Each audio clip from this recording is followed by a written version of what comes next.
అందరికీ నమస్కారం. Welcome to our channel. AP EdCET 2024 అడ్మిషన్స్కి సంబంధించి సెకండ్ ఫేజ్ సంబంధించిన డేట్స్ అనేది ఇవ్వడం జరిగింది. వాటికి సంబంధించిన రిజిస్ట్రేషన్ ఎలా చేసుకోవాలి, వెబ్ ఆప్షన్స్ ఎలా ఇవ్వాలి, అదేవిధంగా సీట్ అలాట్మెంట్ ఎప్పుడు, వీటికి సంబంధించిన ఇంపార్టెంట్ డేట్స్ వివరాలన్నీ కూడా ఈ వీడియోలో చూద్దాం. వివరాల్లోకి వెళ్తే మనకు 19వ తేదీ నుండి 21వ తేదీ మధ్య రిజిస్ట్రేషన్ అనేది చేసుకోవాల్సి ఉంటుంది. 1200 వచ్చినాడు. ఓసీ బీసీలకు, ఎస్సీ ఎస్టీ ఫిజికల్ హ్యాండిక్యాప్డ్ వాళ్ళకు 600 మాత్రమే ఇవ్వడం జరిగింది. కాబట్టి రిజిస్ట్రేషన్ చేసుకునే వాళ్ళు ఎవరన్నా అంటే రిజిస్ట్రేషన్ చేసుకోండి.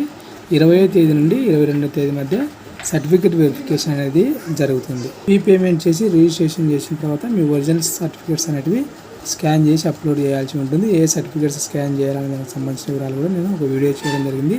దానికి సంబంధించిన ఈ వీడియో కింద డిస్క్రిప్షన్లో లింక్ ఇస్తాను, కావాలనుకున్న వాళ్ళు ఒకసారి చూడండి. వెరిఫికేషన్ అనేది 20వ తేదీ నుండి 22వ తేదీ వరకు జరుగుతుంది. మీరు ఏవైతే స్కాన్ చేసి అప్లోడ్ చేసి ఉంటారో ఆ సర్టిఫికేట్లు ఆన్లైన్లోనే సర్టిఫికేట్ వెరిఫికేషన్ అనేది జరుగుతుంది. 23వ తేదీ నుండి 25వ తేదీ మధ్య వెబ్ ఆప్షన్స్ అనేది ఇవ్వాల్సి ఉంటుంది. ఏ కాలేజ్ కావాలి, ఎక్కడ కావాలి, మీరు గవర్నమెంట్ కాలేజ్ కావాలా, ప్రైవేట్ కాలేజ్ కావాలా, మీ ఇంట్రెస్ట్ని బట్టి దగ్గర కావాలన్నా దూరం కావాలన్నా మీ ఇంట్రెస్ట్ని బట్టి మీరు వెబ్ ఆప్షన్స్ అనేది ఇవ్వడానికి అవకాశం అనేది ఉంటుంది. 26వ తేదీ ఆల్రెడీ మీరు పెట్టిన వెబ్ ఆప్షన్స్లో ఏవైనా చేంజెస్ చేసుకోవాలనుకుంటే, ముందు వెనక మార్చుకోవాలంటే ఇంకో రోజు అవకాశం అనేది ఇవ్వడం అనేది జరుగుతుంది. కావాలంటే చేసుకోండి. ఇంకా 28వ తేదీ అలాట్మెంట్ ఇవ్వడం అనేది జరుగుతుంది. ఏ కాలేజ్ వచ్చింది, ఎక్కడ వచ్చింది అనేది ఆ రోజు తెలుస్తుంది. సీట్ వచ్చిన వాళ్ళు 28వ తేదీ నుండి 3వ తేదీ మధ్య మీరు వెబ్సైట్లోనే సెల్ఫ్ రిపోర్ట్ అనేది చేయాలి. సెల్ఫ్ రిపోర్ట్ చేయనట్లయితే మీ సీట్ క్యాన్సిల్ కావడం అనేది జరుగుతుంది.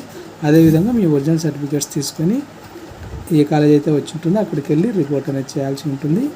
కాబట్టి 28 నుంచి అక్టోబర్ 3వ తేదీ వరకు అవకాశం కల్పించడం అనేది జరిగింది. వీటికి సంబంధించిన అప్డేట్స్ ఎప్పటికప్పుడు అందిస్తూ ఉంటాను. వెబ్ ఆప్షన్స్ ఎలా ఇవ్వాలి ఏమనేది మీకు ఉపయోగపడి అనిపిస్తే తప్పకుండా లైక్ చేయండి. వీటికి సంబంధించిన వివరాలు మిస్ కాకుండా ఉండడానికి ఛానల్ని సబ్స్క్రైబ్ చేసుకోండి. Thank you.